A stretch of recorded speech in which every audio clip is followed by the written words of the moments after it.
aos Gálatas, quando o tema principal dela aqui é a lei da semeadura. Mas vamos ver algo aqui dentro desse texto que agora nós lemos. Observando que no capítulo anterior aprendemos que somos livres em Cristo Jesus. Não somos livres para fazer o que queremos, mas o capítulo 6 é o exercício da liberdade para servir ao próximo. E o versículo começa dizendo, irmãos. E com esse tratamento, com esse termo, o apóstolo Paulo demonstrava que não considerava a apostasia dos crentes da Galácia, os Gálatas, como algo já consumado, como se o caso dele fosse irrecuperável, né? Estava para resolver. E aqui ele continuava considerando seus irmãos na fé. E ele vai dizer algo interessante: se alguém for surpreendido em alguma falta, alguém que vier a cair, ou deslizando para um dos lados do caminho, que é o entendimento do texto, qual é a atitude que se deve ter para com aqueles que são apanhados em alguma falta? Qual é a nossa obrigação para com aquele que tiver falhado? Qual é a responsabilidade nossa como igreja? E aí no mesmo versículo primeiro diz: vós que sois espirituais. Aqui fica bem claro que são aqueles que são convertidos e têm o Espírito Santo. Convertido e tem o Espírito Santo, sendo guiado pelo Espírito Santo.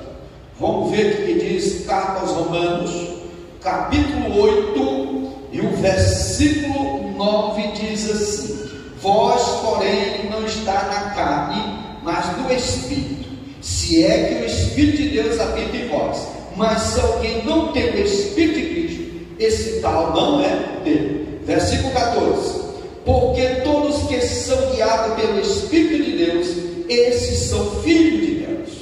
Então é necessário que o convertido aqui, o espiritual, ele precisa ter passado por essa experiência, que andam no Espírito, e que os quais crucificaram a carne com as suas paixões e concupiscência. Tais crentes são espirituais. Voltando aqui no capítulo 5 da Carta aos Gálatas, versículo 16 diz: digo, porém, andai em espírito e não cumprireis a concupiscência da carne. Versículo 25 diz assim: se vivemos no Espírito, andemos também no Espírito. Não tem como ser o contrário. E ainda voltando um pouquinho no versículo 24 diz: e os que são de Cristo crucificaram a carne com as suas paixões e concupiscências. Não é mais ele que vive, é o Senhor que vive nele. Como tornarmos crentes espirituais? Mediante o processo da santificação. A salvação, meus irmãos, nos tira do mundo, e a santificação tira o mundo de dentro de nós. A salvação nos tira do mundo, e a santificação tira o mundo de dentro de nós. É o desejo de nos tornarmos moralmente transformados, segundo a imagem de Cristo, a fim de que venham participar da própria perfeição de Deus Pai. Voltamos lá em Mateus, capítulo 5 de Mateus, e o versículo 48 diz assim a palavra do Senhor: sede vós, pois, perfeitos, como é perfeito o vosso Pai que está no céu. Então, há essa diferença. A pessoa que erra não pode ser entregue a qualquer um. Não é qualquer um que vai cuidar dele. É preciso que tenha o Espírito do Senhor na sua vida, e ele precisa tratar com mansidão, corrigi-o ou restaurar-o. E aqui no original do grego é catártico, que tem o sentido de emendar, de reparar, de restaurar, de aperfeiçoar, de corrigir. Quando um crente cai em pecado, torna-se necessário um reparo, porquanto terá sofrido certos danos devido à sua má experiência. Porque o pecar é ter má experiência. Agora, os reparadores, os restauradores, que serão os crentes espirituais, que irão cuidar dos que caíram, dos que fraquejaram. O sentido figurado é de emendar ossos quebrados. O texto é nesse sentido original. Os ossos deslocados, como o braço de alguém tinha saído do lugar, a perna saído do lugar, é voltar novamente para o lugar. E ele tem isso: juntar, colocar o osso deslocado. E a emenda, usa também a figura de emenda da rede de pesca, porque com a rede para lá não tem como pescar. E ele pega lá de Marcos 1:19, que eu vou ler, vou dispensar a leitura.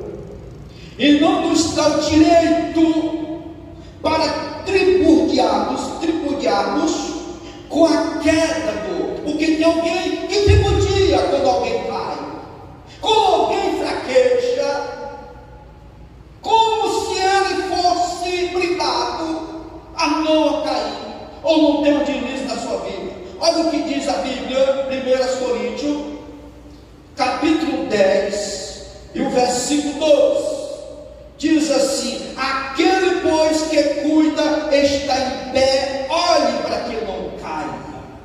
Então não dá o direito ninguém tripudiar em cima de alguém que venha fraquejar, de alguém que venha deslizar. Não dá motivo, mas temos que cuidar para restaurar. Paulo manda corrigir com brandura ou mansidão. É um aspecto do fruto do Espírito. Porque a pessoa confunde. Alguém que fala em língua, alguém que profetiza, é dizer que ele é espiritual. Espiritual é fruto do Espírito, é quem produz o fruto do Espírito. Esse sim é espiritual. Porque hoje não, fulano não é, se não for do reteté, se não for da profecia, não é espiritual. Isso nos leva para o céu. O que leva para o céu é fruto do Espírito Santo. O fruto do Espírito Santo tem a virtude do amor, para você tratar com mansidão aquele que fraquejou.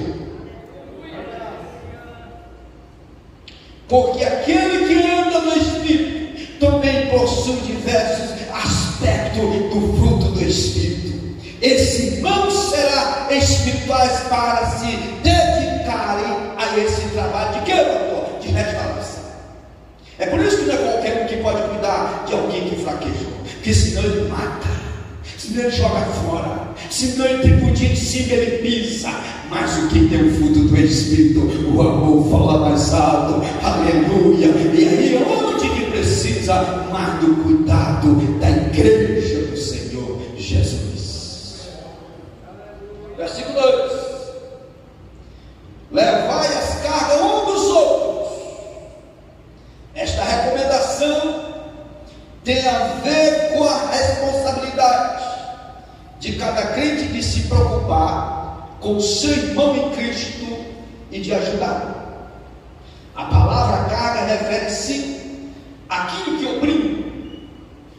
espiritualmente é um homem, levando-o à derrota.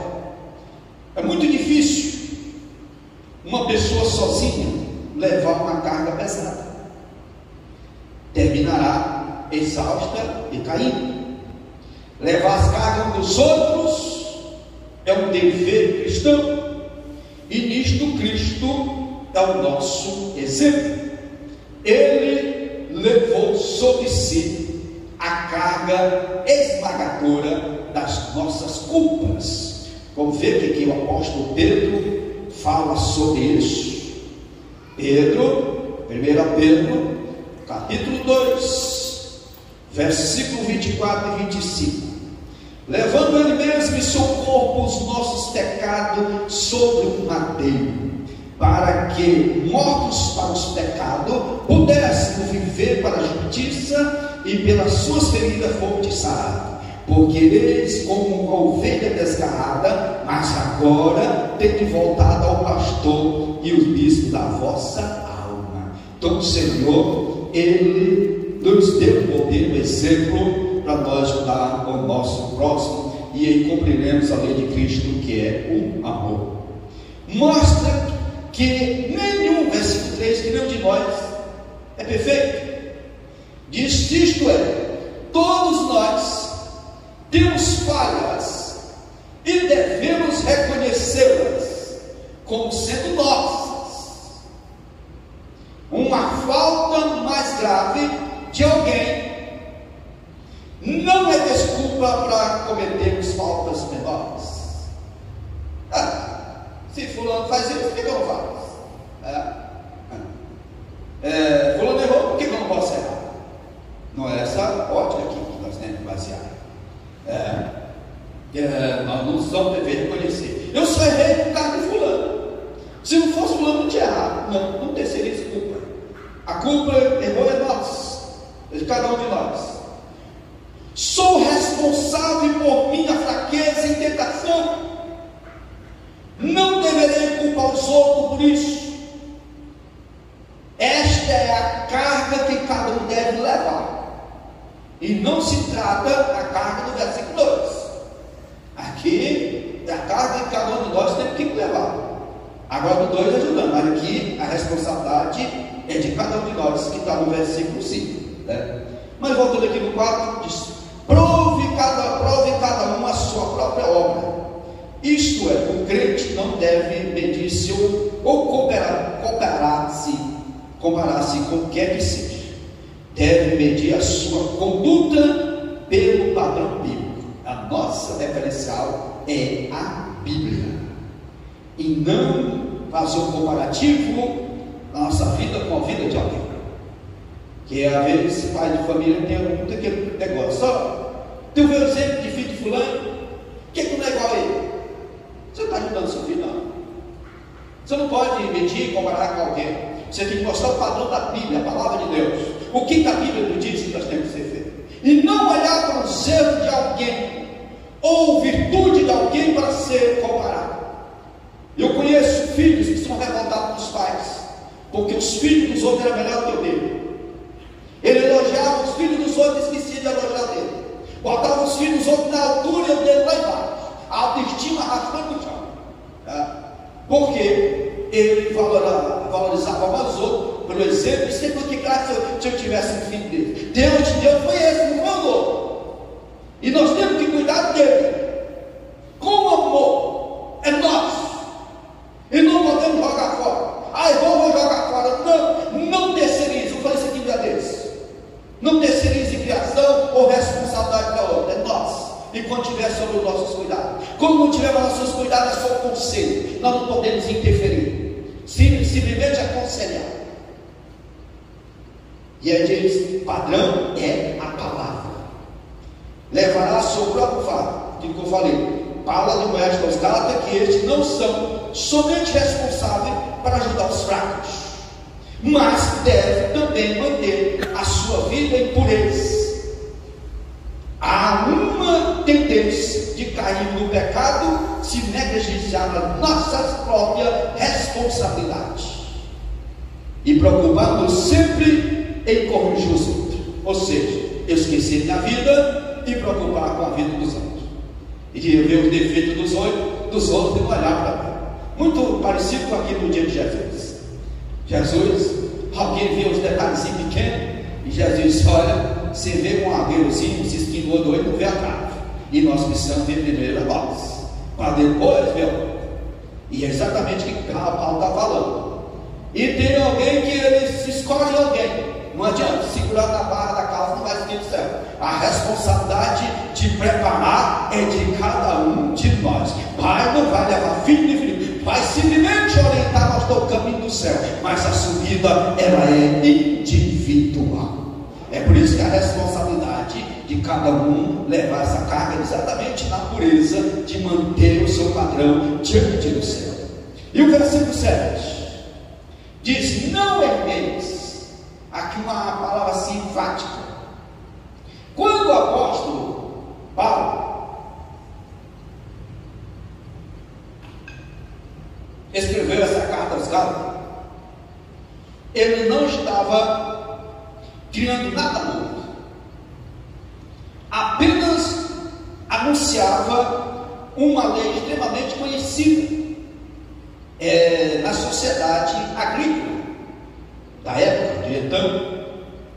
Essa lei tem aplicações gerais, portanto é correto aplicá-la tanto em relação às coisas boas como às coisas más.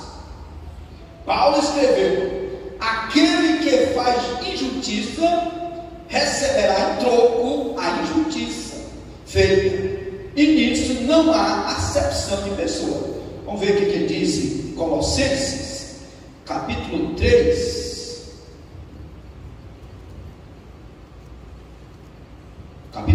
o versículo 25.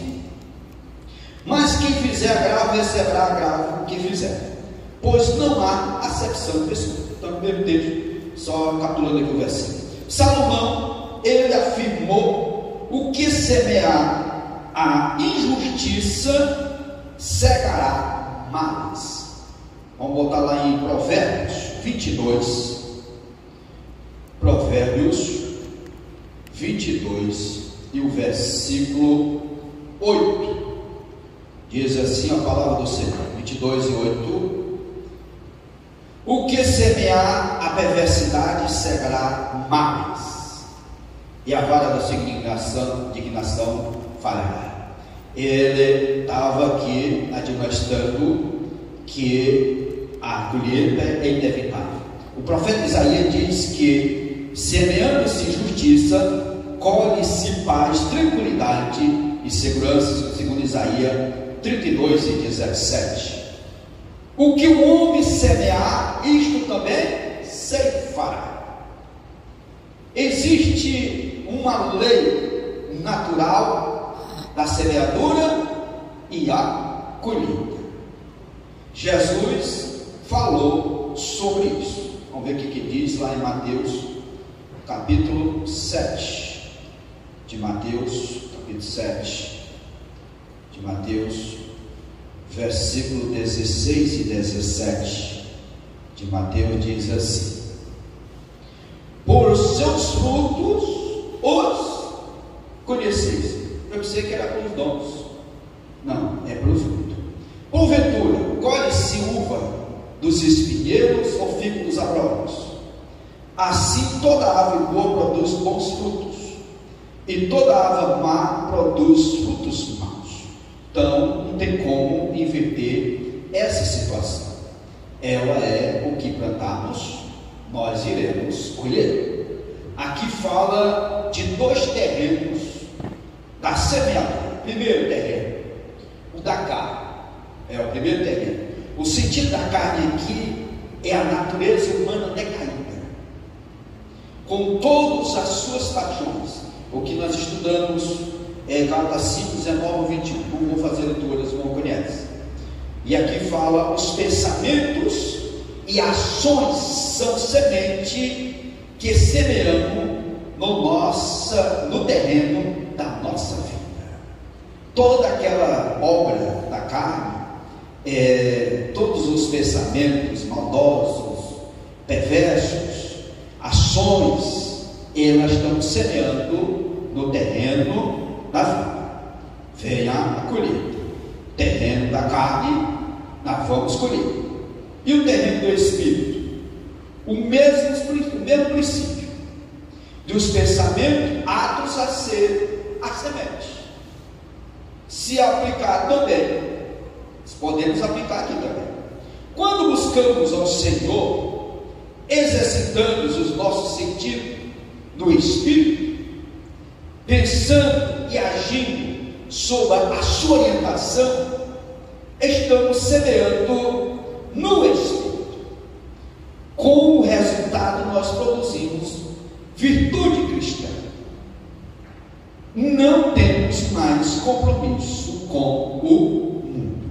A mudança da nossa natureza, através do sacrifício de Cristo, há essa transformação na nossa vida. Olha o que diz Gálatas, capítulo 3, versículo 3. Porque já estáis mortos, e a vossa vida está escondida com Cristo em Deus. Quando Cristo, que é a nossa vida, se manifestar, então também vós vos manifestareis com Ele. Em que forma? Em glória. Mortificai, pois, os vossos membros que estão sobre a terra. Aí ele vai dizer aqui a lista: a prostituição, a impureza, o apetite desordenado, a vil concupiscência, a avareza, que é a idolatria. Essas coisas precisam mortificar na nossa vida. Há uma mudança, uma transformação. Então, o que nós plantamos, com certeza, somos nós que vamos escolher. Não é terceirizado, é nós mesmos. E o dever, nós, como crentes, primeiro, versículo 9, praticar o bem. O princípio da semeadura continua, mas agora na área do serviço social. O apóstolo nos incentiva e nos estimula a fazer o que? O bem. E aqui fala de todos os aspectos da vida. Vamos ver o que diz a carta aos Hebreus, capítulo 13 da carta aos Hebreus, versículo 1. Permaneça o amor fraternal. Não vos esqueçais da hospitalidade, porque por ela alguns não sabendo hospedar anjos. Lembrai-vos dos presos, como se estivesse preso com eles, e dos maltratados, como sendo vosso medo também no corpo. E aqui fala desse cuidado social. Esse trabalho aqui de lá de preso, eu trabalhei 1 ano e 3 meses, juntamente com a missionária, já falei isso aqui uma vez, dando assistência no presídio de redenção. Toda sexta-feira nós íamos lá dirigir um trabalho, culto. Eu lá dirigia lá fora do cárcere, daqueles que estavam presos, na área, vinha para a área de sol, e ali ficava para ouvir a palavra do Senhor. Missionário entrava junto com a Tetê, né, para ministrar a palavra do Senhor. E ali te ajudava alguma coisa, aquelas vidas. E um dia, qual a recompensa desse trabalho? Eu um dia andando nas ruas de redenção, quando um senhor disse: pastor, a paz do Senhor, o senhor lembra de mim? Eu digo: de onde eu estou lembrando? Eu lhe conheço. Disse: eu sou aquela pessoa que o senhor orou por mim lá no presídio. Eu fui sair de lá e estou servindo a Deus, restaurou a minha família. Não tem recompensa maior do que essa, de fazer algo por alguém. A prática do bem deve ser ministrada a qualquer pessoa, sem distinção de raça, cor, religião, mas principalmente aos domésticos da fé.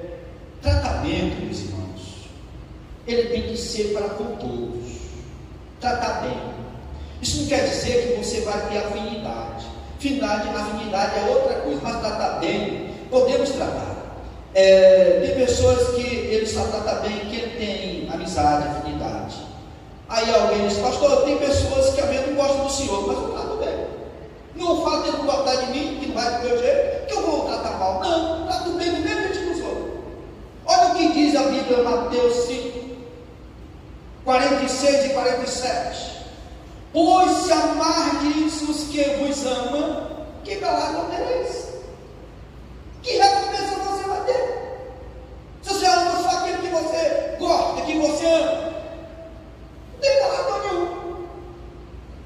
Aí ele vai dizer mais: que galardão tereis? Não faz os publicanos também a mesma coisa? O ímpio faz isso. Faz a mesma coisa. Que diferença nós estamos fazendo? Ao versículo 47. E se saudardes unicamente os vossos irmãos, que fazer demais? Não faz os publicanos também a mesma coisa? Fulano me magoou e eu passo por ele com a paz do Senhor. Nem falo com ele. Eu não gosto dele. Você não gosta dele é uma coisa, mas deixar de saudar com a paz do Senhor não tem respaldo bíblico. A palavra do Senhor diz que nós temos que tratar bem até aqueles que nos perseguem. Se você voltar até ler nos versículos anteriores, diz que eu li, você vai ver isso. Então a palavra do Senhor, ela temos que tratar bem independente. Quando ele fala aqui os domésticos da fé, vamos ver o que diz Provérbio 19. Provérbio 19 e 17. Diz assim a palavra do Senhor: ao Senhor empresta o que se compadece de quem? Do pobre, e ele pagará o seu benefício. É aquele negócio, Deus não fica devendo nada de ninguém. O mais alto que a pessoa: não fiz isso, não fiz isso e aquilo. Não fica devendo, Deus não deve ficar devendo nada a nós. Ele não tem dívida conosco, agora nós temos com ele.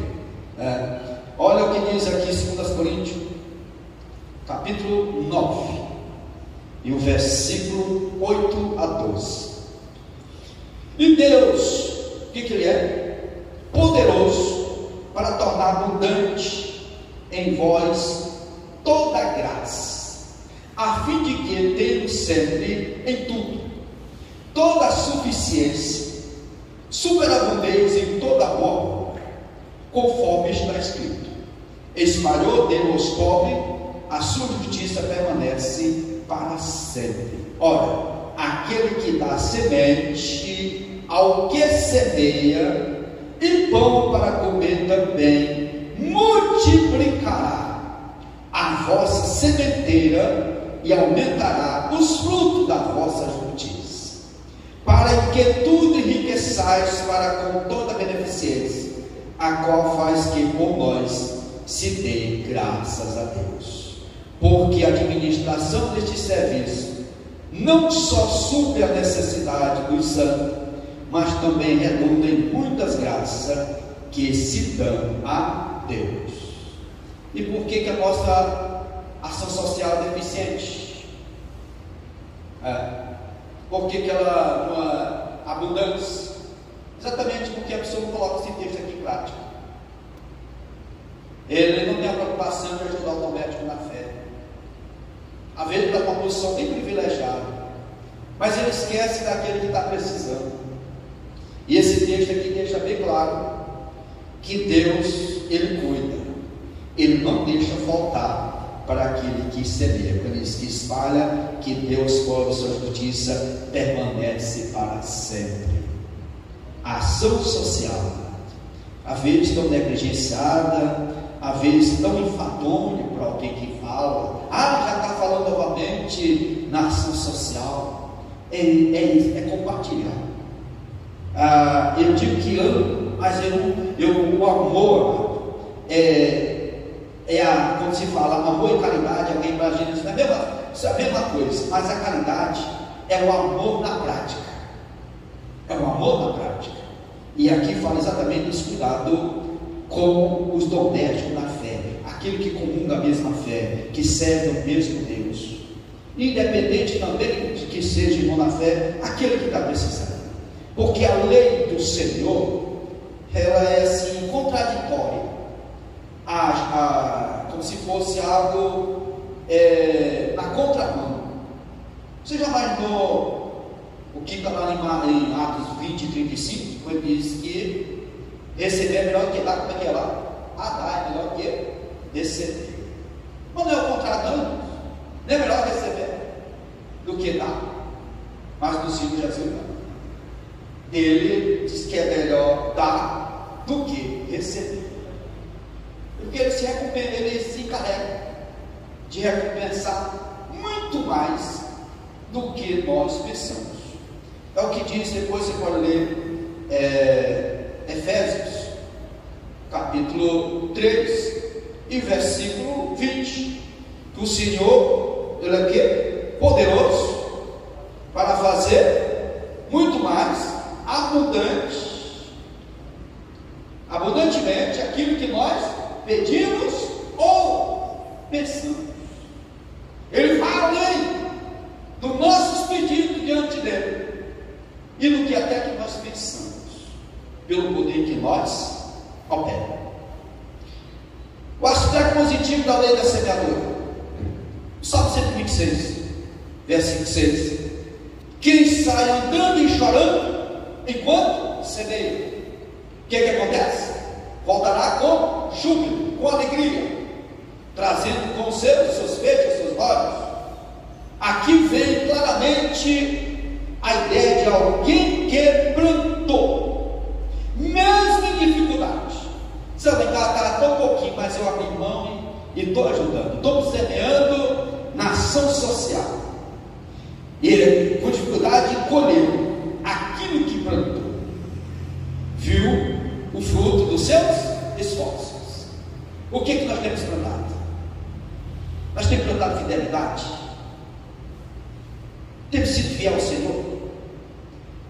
Você pode dobrar seu joelho e orar ao Senhor: Senhor, eu tenho sido fiel a Ti, meu dízimo eu tenho entregado na casa do Senhor, eu tenho plantado no Teu reino. Senhor, abre aquela janela que está fechada, que diz que abre janelas. Por que você não colocou porta? Você falou janela, porque porta se abre por dentro e por fora, janela só se abre por dentro. Só Ele pode abrir, só Ele pode abençoar. Orar e dizer assim: Senhor, eu tenho sido fiel. Você abre aquela baía e diz que faz em prova dele, que Ele vai abrir. Então, é o esforço, mesmo sabendo que você tem compromisso, mas eu sou fiel ao Senhor, pode ter certeza que a recompensa vem da parte dele. Aspecto negativo da lei da semeadura: quem somente observa o vento nunca semear. É o que está em Eclesiastes 11:4. Nunca ele vai semear. E o que olha para as nuvens também nunca será, passa do tempo da colheita. E ainda, pensando no aspecto negativo dessa lei, podemos ver que tudo que é de ruim que o homem plantar, um dia irá colher. O que semeia a injustiça, foi aquilo que eu falei, vai cegar os galhos. E aí nós vemos um incêndio da lei da semeadura. Volte lá no livro dos Juízes. Lá no livro de Juízes. Vamos voltar lá no livro de Juízes, capítulo 1. Juízes, capítulo 1. Vamos ler do versículo 4 ao 7. Diz assim: e subiu Judá, e o Senhor lhe deu na sua mão os cananeus, os fariseus, os ferezeus, e feriram deles em Bezeque a 10.000 homens. E acharam quem lá? Adão de Bezeque, em Bezeque, e pelejaram contra ele e feriram os cananeus e os fariseus. Porém, Adão de Bezeque fugiu, e o seguiram, e o prenderam, e lhe cortaram o quê? Os polegares das mãos e dos pés. Olha o que ele diz, versículo 7. Então disse Adão de Bezeque: 70 reis, com os dedos polegares das mãos e dos pés cortados, apanhavam migalhas debaixo da minha mesa. Assim como eu fiz a assim Deus me pagou, e o trouxeram a Jerusalém e morreu ali. Ele reconheceu que a lei da semeadura. Olha, você imagina o que a pessoa, o polegar, qual é o seu equilíbrio dos pés? Se tirar o polegar, você não tem equilíbrio. Como é que a pessoa ia mostrar com a flecha seus polegares, segurar uma espada? Imagina segurar alguma coisa, seu polegar. E ele tinha feito isso com 70 reis. E os reis lá lutando para juntar alguma coisa para levar, para se alimentar. E ele agora, quando prenderam ele disse: agora, a lei da semeadura, o que ele havia plantado, ele estava colhendo. Por isso que é bom plantar boa semente. Aleluia. Paulo faz um resumo dos ensinos concernentes aos judaizantes de desejo de impor. Aqui, quando ele fala, resumindo, no versículo 12, o que ele havia ensinado para escapar da perseguição dos judeus. E ele fala aqui da menção pela pregação da cruz, que foi exatamente a lição da escola dominical, falava a mensagem da cruz do domingo passado. E ele diz, versículo 14: mas não esteja de mim gloriar-me, a não ser na cruz de nosso Senhor Jesus Cristo. A referência não é a cruz de madeira, como é apreciada pelos católicos romanos. Paulo se refere aqui à morte expiatória de Cristo, o fato central do Evangelho. Foi quando ele deu brado lá na João 19:30, que estava consumado, ele estava no madeiro. Foi exatamente aquele madeiro, a única cruz. Por que Paulo se gloriava na cruz? Porque Cristo, mediante o seu sofrimento expiador, comprou para nós a salvação. A salvação foi doada mediante a morte expiadora de Cristo e recebida pela fé. E aqui temos o efeito da cruz. O primeiro efeito, pela qual o mundo está crucificado para mim e eu para o mundo, foi a palavra de Paulo. E o que é o mundo aqui? É a sociedade organizada à parte de Deus, contrária a Deus, e cujas atividades são influenciadas pela concupiscência da carne, concupiscência dos olhos, aspecto da vida, conforme a gente vê lá em 1 João 2:16. Como o mundo pode ser crucificado para nós?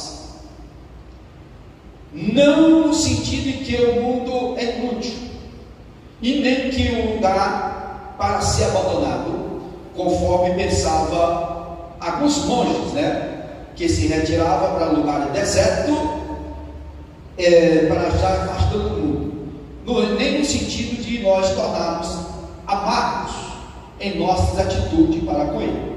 Não. O mundo é crucificado para nós porque perdeu o seu poder e encanto sobre nós. De que forma? Como podemos ser crucificados para o mundo? O mundo nos considera como alto, do ponto de vista dele. A cruz de Cristo destruiu o relacionamento entre o mundo e o crente. Ele não quer mais nada com ele. O mundo considera que ele já não é seu e odeia a ponto de perseguir. Sabe que nós não somos dele, mas daí vem as perseguições. Nós não somos do mundo, nós não somos dele, e ele sabe muito bem disso. Aí vem a perseguição. Como prova de não pertencer mais ao mundo, Paulo menciona aqui no versículo 17 as marcas do seu sofrimento por Cristo e seu Evangelho. Quem está em Cristo, aí ele vai dizer lá em 1 Coríntios, é nova criatura, e as coisas passou, se torna uma nova pessoa, e está vivendo um tipo de vida que agrada ao Senhor Deus. Pastor, você pulou o versículo 6 da carta aos Gálatas. Tem alguém? Eu já vi muito alguém, pastor, ficou embaraçado sobre esse versículo daqui. Quando diz: o que é instruído para a palavra é barra. Isso aqui, irmãos, não tem merecimento nenhum, parte de pastor, de liderança, quanto esse versículo aqui. A igreja cuida muito bem Graças a Deus pelo cuidado que a igreja ela tem tido para comigo e para com a minha família. Amém? Que Deus abençoe, que Deus nos guarde, Deus nos proteja. Continue estudando essa carta, que é de uma riqueza. Dei uma resumida aqui para nós encerrarmos aqui dentro do tempo hábil, mas é de uma riqueza também.